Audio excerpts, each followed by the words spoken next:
राज्य मागासवर्गीय आयोगाच्या सदस्यांनी अध्यक्षांसोबत आता भेटून चर्चा केलेली आहे. मराठा आरक्षणाच्या संदर्भामध्ये राज्य मागासवर्गीय आयोगानं काम सुरू केल्याची माहिती मिळते.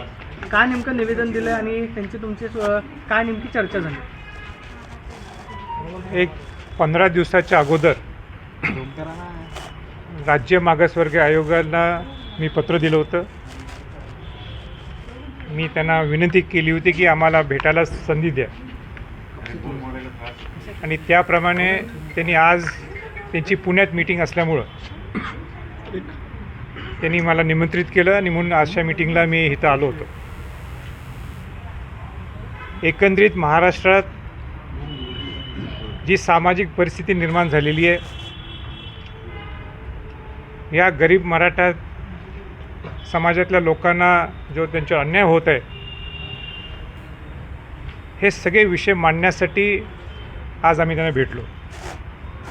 हे प्रश्न जे त्यांच्यापुढं आम्ही मांडले, माझ्याकडे एक 10-12 प्रश्न आहेत.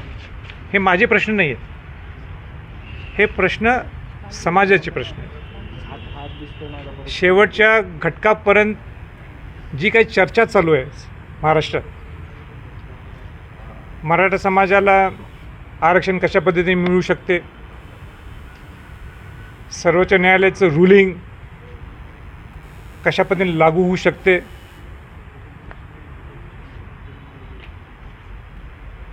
अनेक आंदोलनाच्या माध्यमातून लोक आरक्षण मिळावं म्हणून प्रयत्न करीत असतात. हे सगळे विषय त्यांच्यापुढं मांडले. त्यांनी सविस्तर पद्धतीने ऐकलं. त्यांनी आमच्यावर चर्चाच केली बऱ्यापैकी.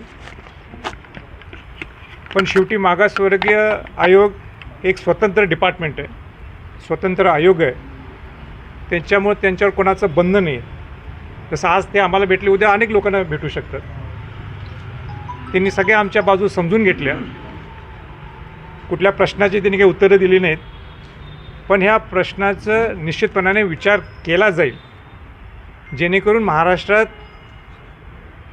ज्यांना न्यायाची बाजू, ज्यांच्यावर अन्याय होत आहे आणि सामाजिक समतोल हा महाराष्ट्रात राहावा, या दृष्टिकोनातून त्यांनी सकारात्मक दृष्टिकोनातून हे सगळे विषय ऐकले. त्यांनी हेही मान्य केलं की विषय जितका सोपा दिसतो तितका तो सोपा नाही आहे. आम्हाला सुद्धा शास्त्रोक्त पद्धतीने अभ्यास करावा लागेल आणि म्हणून त्यांनी आजपासून खऱ्या अर्थाने ही मुवमेंट सुरू करणार असं आम्हाला सांगितलेलं. वाईट इतकंच मला वाटलं की राज्य मागासवर्गीय आयोगाच्या ऑफिसला मी जाऊन भेट दिली. मी अपेक्षित होतो माझी मीटिंग तिथंच व्हावी, पण ते ऑफिस 1000 स्क्वेअर फीटसुद्धा नसेल. आणि म्हणून त्यांनी मला इथं सर्किट हाऊसला त्यांनी निमंत्रित केलं की आपण इथं या. म्हणजे राज्य मागासवर्गीय आयोगाचं ऑफिस पुण्याच्या सारख्या ठिकाणी 1000 स्क्वेअर फीटच्या वर नाही, तर मग हा इम्पेरिकल डाटा किंबहुना जे काय सर्वेक्षण करायचं असेल, जे काय ई-लायब्ररीच्या माध्यमातून असेल किंवा आर्काईव्हच्या माध्यमातून जे त्यांना स्टोअर करायचं असेल, म्हणजे हे स्टोअर करू शकत नाहीत. पण माझी सरकारला विनंती आहे की पहिल्यांदा तुम्हाला मागासवर्गीय आयोग हे स्वतंत्र असलं तरी तुम्ही पैसे दिल्याशिवाय हे मागासवर्गीय आयोग स्ट्रॉंग होऊ शकणार नाही. याला जोडूनच सर विचारायचं आहे की मी बोलायला लागलो ना, देतो मी वेळ देतो. हां, आणि म्हणून मागासवर्गीय आयोग हे स्ट्रॉंग करणं गरजेचं आहे. पण सरकारला उद्या आरक्षण, सरकारला म्हणण्यापेक्षा मागासवर्गीय आयोगाला सुद्धा काही रिकमेंड करायचं असेल सरकारला, यांना आरक्षण त्यांना आरक्षण देऊ नका, या आयोगाकडेच इन्फ्रास्ट्रक्चर नसला तर ते काम कसे करणार? आयोगाने मुवमेंट आज स्टार्ट केली म्हणजे सर लगेच काही गोष्टी होतात असं नाही आहे. आणि ते करून घ्यायचं असेल तर सरकारने ताबडतोब त्यांना इन्फ्रास्ट्रक्चर, किंवा तो ऑफिसचा असेल, ऑफिसची जागेचा विषय असेल, फंडचा विषय असेल, किंबहुना जे काही लागतील त्याने युद्ध पातळीवर सरकारने त्यांना मदत करायला पाहिजे. त्याशिवाय ह्या इम्पेरिकल डाटा असेल किंबहुना अनेक गोष्टी असतील त्याचा काही अर्थ होणार नाही. याला उशीर झालाय का? कारण आणि त्यांनी हे सगळे माझे प्रश्न सगळे समजून घेतले. दुर्दैव म्हणजे हेच प्रश्न मी तुमच्याकडे काय देऊ शकत नाही, देऊसुद्धा शकतो, ते काय एवढं काय लपवण्यासारखं काहीच नाही. म्हणजे अनेक प्रश्न आहेत. म्हणजे आता कुणबी व मराठा समाजाला कुणबी आणि मराठा हा एकत्र आहे, सरसकट देता येते काही नाही. किंबहुना 83चं क्रमांक 83 आहे, जिथं पूर्वी कुणबी मराठा कुणबी मराठा होतं. मग 108मध्ये नाभिक होतं. माळी समाजमध्ये फुलमाळी, वनमाळी, सावतामाळी, तेली समाजात तेलवण मराठे, तेळी मराठे, तराने तेली, लिंगायत तेली, हे सगळे छोटे छोटे असे उदाहरणं मी सगळे त्यांना दिले. ते आपण ह्याच्यात घेऊ शकतो का, ह्याच्यावर सुद्धा ते सगळे चर्चा केली. रोहिणी आयोगाच्याबद्दल चर्चा केली. आपण सर्वोच्च न्यायालयाने आपल्याला सामाजिक मागास सिद्ध केलेलं नाही आहे, म्हणजे आम्हाला फॉरवर्ड क्लास केलं आहे. ते आत्ताच्या ह्याच्यात सगळं ह्याच्यात आपल्याला जर आपल्याला आरक्षण मिळवायचं असेल ते लागू होणार का नाही, असे एकंदरीत सगळ्या चर्चा केल्या. मी एका मिनटाच्या सगळ्या गोष्टी सांगू शकणार नाही, पण या सगळ्या तिन्ही गोष्टी ऐकून घेतल्या आणि त्याच्यावर त्यांचं काय बंधनकारक नाही, आम्हाला त्यांना बंधनकारक नाही, त्यांनी उत्तर द्यावं. पण त्यांनी सगळे आपली चर्चा ऐकून घेतली. काल सीएमने पत्र देताना असं म्हटलंय की मराठा जात नाही तर मराठा कम्युनिटी असा उल्लेख केलाय. त्याचं समाजले पण मागासले पण तुम्ही तपासा. ऑलरेडी 6 जाती अशा आहेत, त्यांना मागासले पण देऊन ओबीसीत इन्क्लूड केलंय. तर तायवड्यांचे जे माजी सदस्य आहेत त्यांचं म्हणे की त्यांचं पुन्हा मागासले पण तपासू नका, त्यांना तसंच राहू द्या. नाही, आता हे डिटेल्ड सगळी चर्चा त्यांच्या पुढे जे काही पत्र दिलं असेल ते अभ्यास करतील, त्याच्यावर ते चर्चा करतील आणि त्याच्यावर ते बोलतील. त्यांना फ्री हँड दिलेलं पूर्वीचं जे मागासवर्गीय आयोग होतं आणि आत्ताचं मागासवर्गीय आयोगमध्ये एक निश्चित फरक आहे. त्यांना फ्री हँड दिलेलं पूर्वीचं जे मागासवर्गीय आयोग होतं आणि आत्ताचं मागासवर्गीय आयोगमध्ये एक निश्चित फरक आहे की त्यांनी मला स्वतः बोलून दाखवलं की आम्हाला पूर्ण फ्री हँड दिलेलं आहे सगळा डाटा गोळा करण्याच्या दृष्टिकोनातून. आणि सरकारची जर त्यांना मदत लागली इन्फ्रास्ट्रक्चरच्या दृष्टिकोनातून तर आम्ही चांगल्या पद्धतीने हा सगळा डाटा सरकारच्या पुढे ठेवू शकतो. सुप्रीम कोर्टात जे आरक्षण टिकलं होतं गेल्या वेळेस, त्यानंतर आता मुख्यमंत्र्यांनी पत्र दिलं आणि त्यामध्ये जे काही त्रुटी होत्या MG गायकवाड अहवालामध्ये त्या दुरुस्त करण्यासाठी एक पत्र आयोगाला दिलंय त्यांनी. नाही, आम्ही सुद्धा ते सगळे मुद्दे नमूद केलेले आहेत. हां, वाचलं ना आपण नाही एवढे सगळे नाही, ते 10, 12, 13 माझ्यासमोर पण क्लिअर होईल महाराज. ते म्हणजे तुमचे मुद्दे आणि हे मी सगळे सगळं वाचू का? हां, होईल वाचू. नाही, ठळक मुद्दे सांगा तुम्ही काय सूचना केल्यात ते. नाही ते तसं होणार नाही ना. आपण सांगा, 10, 12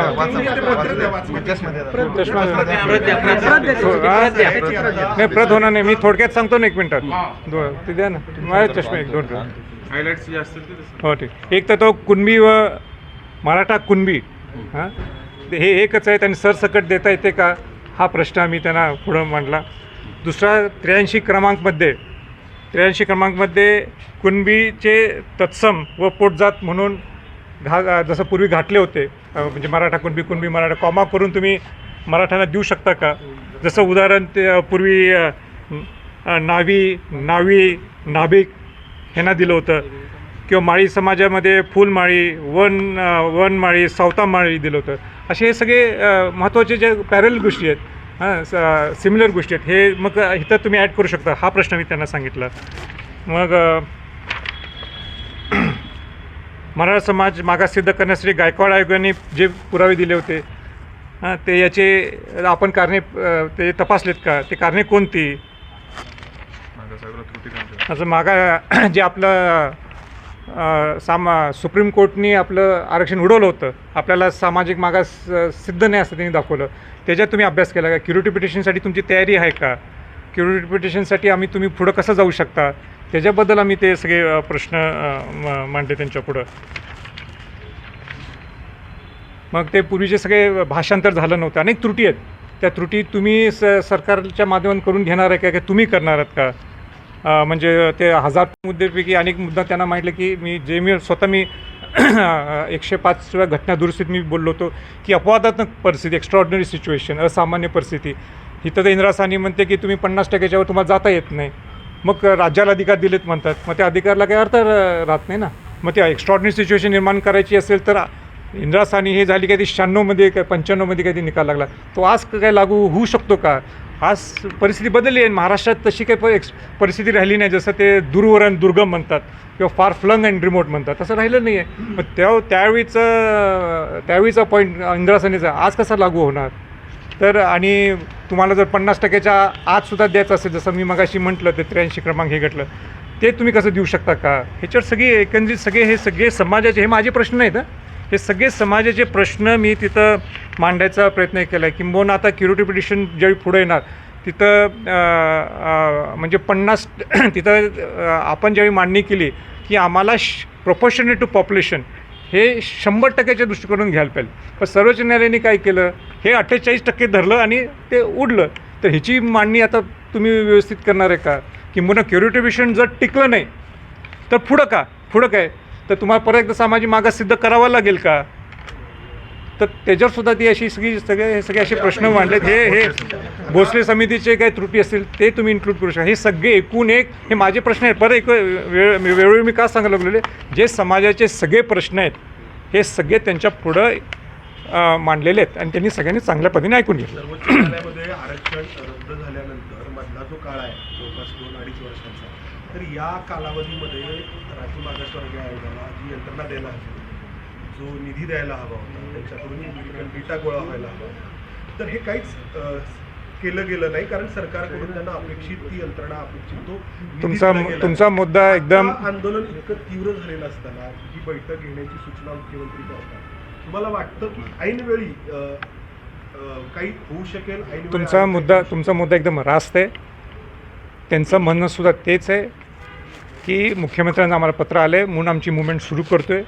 पण त्यांनी हेही स्पष्ट केलेलं आहे, हे सगळं जर करायचं असेल तर पूर्ण इन्फ्रास्ट्रक्चर दिल्याशिवाय, पूर्ण यंत्रणा दिल्याशिवाय, शासकीय यंत्रणा दिल्याशिवाय आम्हाला शास्त्रोक्त पद्धतीने हे करता येणार नाही. त्याला कालावधी आणि आता तो कालावधी त्यांनी ठरवायचा आहे. त्यांनी ठरवायचं आम्ही किती मेहनत करू शकतो, 15 दिवसात करू शकतो, महिन्यात करू शकतो, 2 महिन्यात करू शकतो, 3 महिन्यात करू शकतो, ते मला सांगता येणार नाही. ते त्यांनी सरकारला सांगायला पाहिजे की आम्ही एवढ्या दिवसात करू शकतो. पण त्यांनी एक लाईन क्लिअर केली की आम्हाला पूर्णपणे इन्फ्रास्ट्रक्चर, मग तो पैशाचा असेल, फंडचा असेल, मग तो फंडचा असा पाहिजे की डायरेक्ट त्यांना पैसे खर्च करता यायला पाहिजे, असे द्यायला पाहिजे. नाही तर तुम्ही परत टेंडरिंग करा, हे करा, त्यात एक 20-25 दिवस जायचे.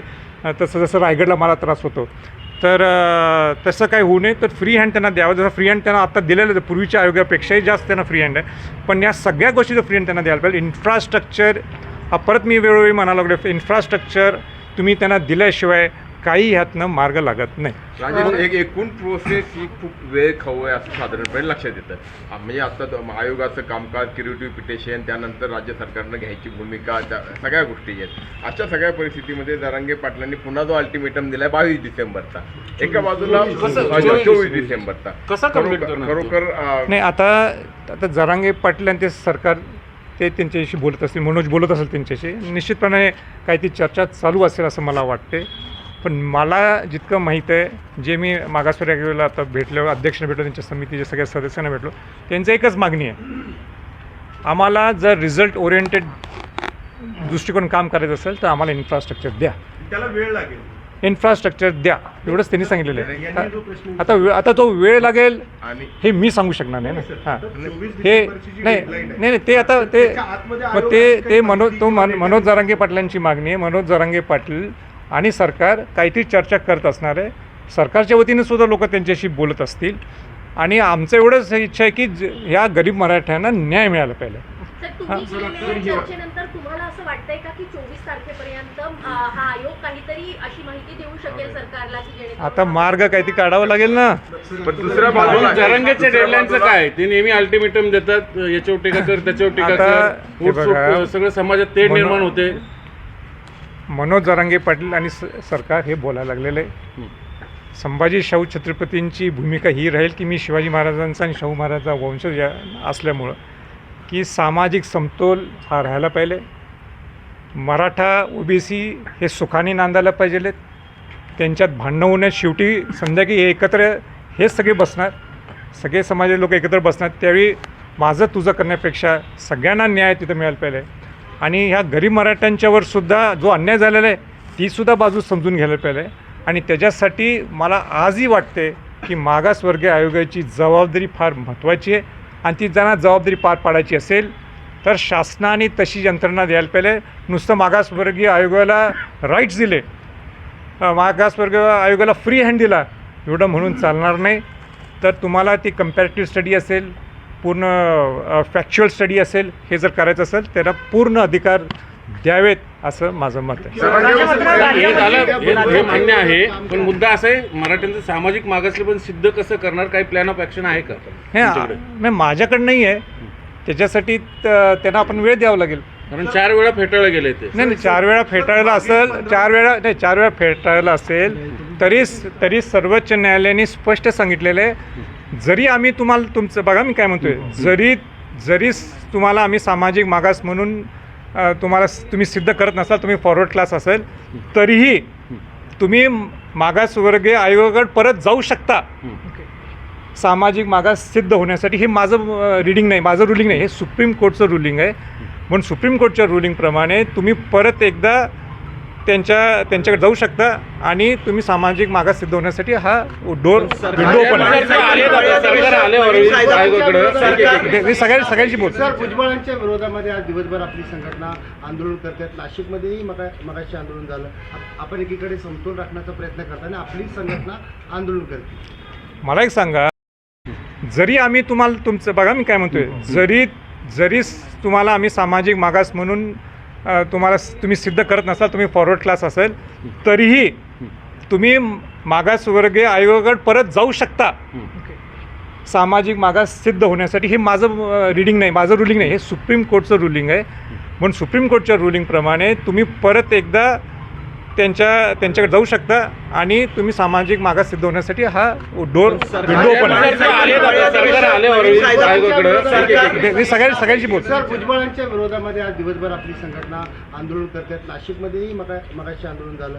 आपण एकीकडे समतोल राखण्याचा प्रयत्न करताना आपली संघटना आंदोलन करते. मला एक सांगा, मी स्वतः 2.5 वर्षाच्या अगोदर ज्यावेळी भुजबळांना भेटलो, त्यांच्या घरी गेलो, त्यांना एवढा मोठेपण मी दिला.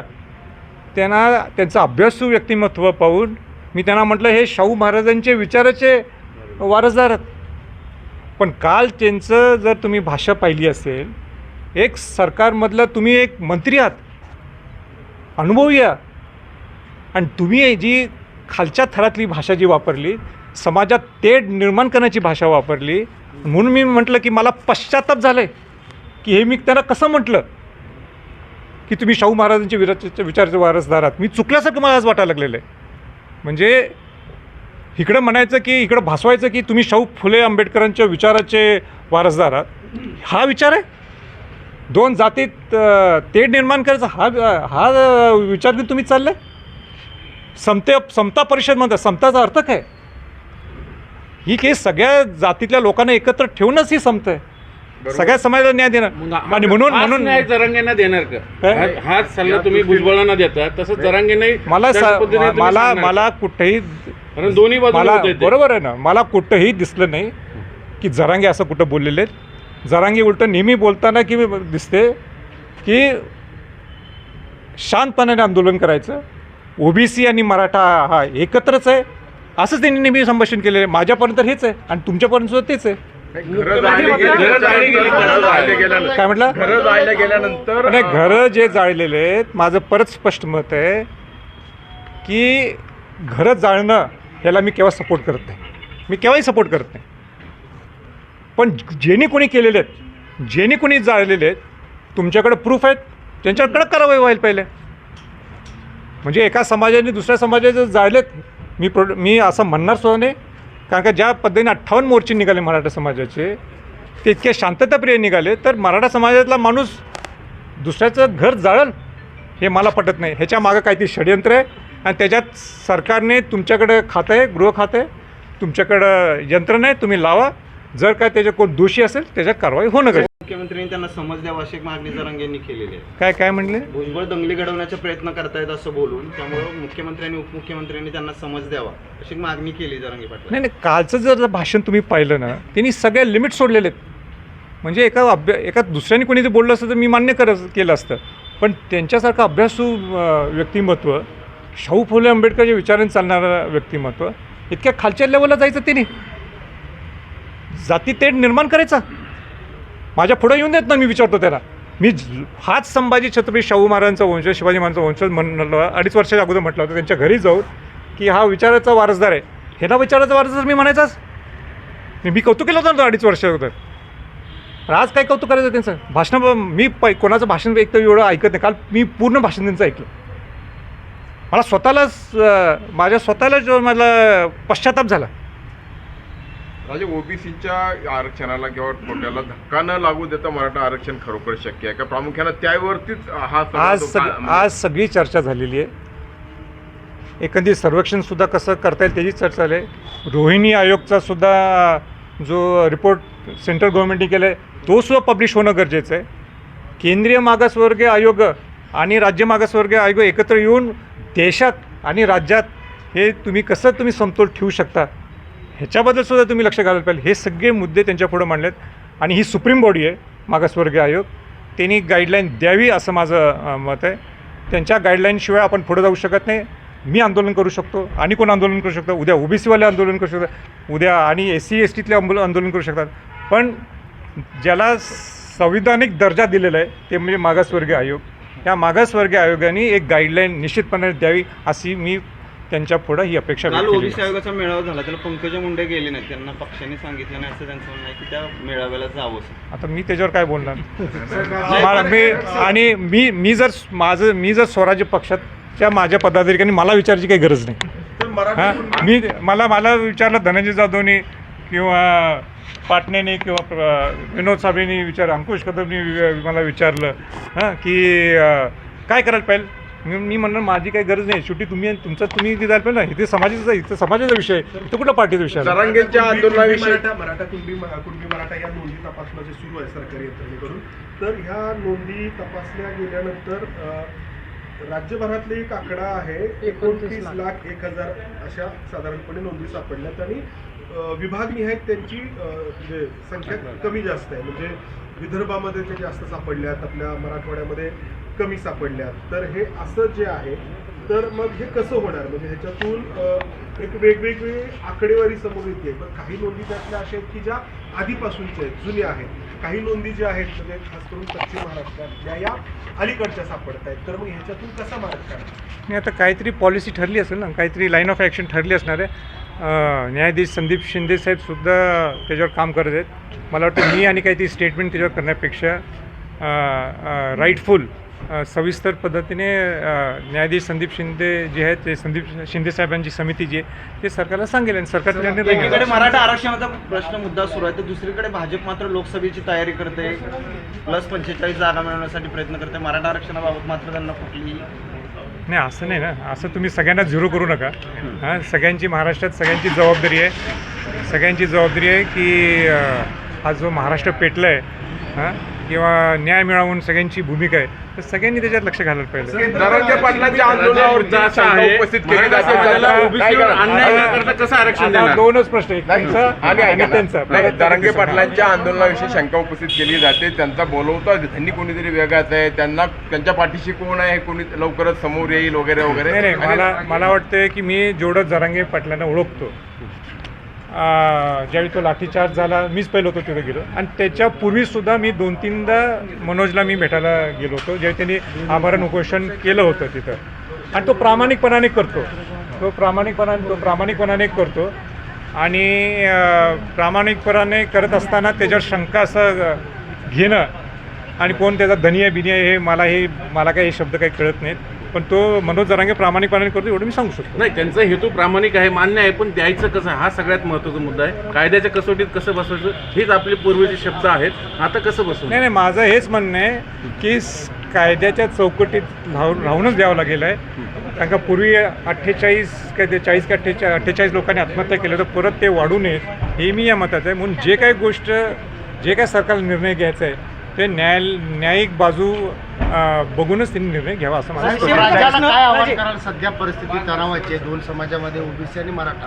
एक आपण छत्रपती म्हणून काय आव्हान. राजे, त्याला जोडून एक प्रश्न. ओबीसी असं म्हणतात की छगन भुजबळांना आमचा पाठिंबा आहे, म्हणजे छगन भुजबळांना पुढे करण्याचा प्रयत्न. छगन भुजबळ बस झालं आव्हान कधी सारखं छगन भुजबळ दुसरं काय तुम्हाला नाही का. केंद्र सरकारकडून यामध्ये काही पुढं पावलं टाकली जावीत असं तुम्हाला वाटतं का. म्हणजे एक जो उपाय सुचवला जातो की केंद्र सरकारकडून काही गोष्टींमध्ये बदल केला गेला तर मग मराठा समाजाला आरक्षण मिळणं हे अधिक सोपं जाईल. अनेक ऑप्शन्स आहेत तुम्हाला आरक्षण मिळवायचं. त्यातला तो एक ऑप्शन आहे केंद्राचा, ते आपण नाकारू शकत नाही. त्याच्यासाठी सुद्धा टप्प्याटप्प्याने सगळ्या गोष्टी पुढे येतील, पण तो ऑप्शन तुम्ही नाकारू शकत नाही हे मी या प्रसंगी सांगू राज्य शकतो. सरकार- आणि जो तुम्ही मराठा आणि ओबीसीचं म्हटलं होतं, आव्हान म्हटलं, तर माझं महाराष्ट्र हे शिवाजी महाराजांचं, शाहू फुले आंबेडकरांचं हे राज्य आहे. त्यांनी घडवलेलं हे महाराष्ट्र आहे. हे संतांचं राज्य आहे.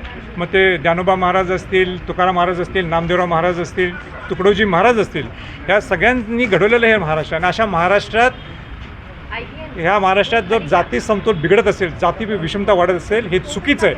माझी सगळ्या मराठा समाजातल्या बांधवांना, ओबीसी समाजातल्या बांधवांना आणि सगळ्या समाजातल्या बांधवांना मला एवढंच सांगायचं आहे की आपण सुखाने नांदायचं आहे, सुखाने नांदायचं आहे, आपल्याला एकत्र राहायचं आहे. म्हणून अशी